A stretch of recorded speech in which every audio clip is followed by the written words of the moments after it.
When Iowa's restaurant and insurance industries collaborated to bring about changes to Iowa's liquor liability insurance laws, the choice for a floor manager and issue champion in the Iowa Senate was self-evident. Iowa Restaurant Association Legislator of the Year Senator Mike Breitbach from Starberry Point grew up in the hospitality business. His parents owned The Hub, a tavern in Colesburg, which they both ran and lived above.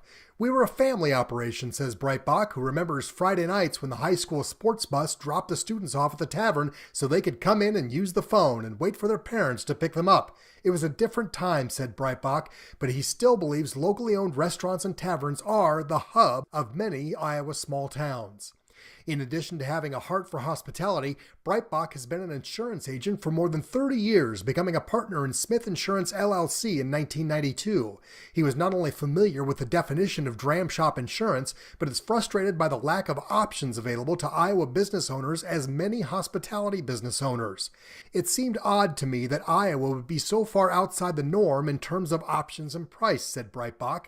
As vice chair of the Senate Commerce Committee and member of the subcommittee which moved the association's proposed dram legislation, as well as the Senate floor leader, Breitbach passionately argued for the need of restaurant and tavern owners to have access to affordable insurance and be held to reasonable standards for liability.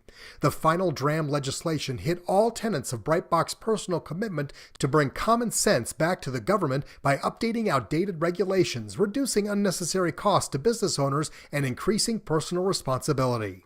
In April, the reform legislation was passed and signed by Governor Reynolds. "We need to see rates decrease now," says Breitbach, "or we'll have to go back to do even more."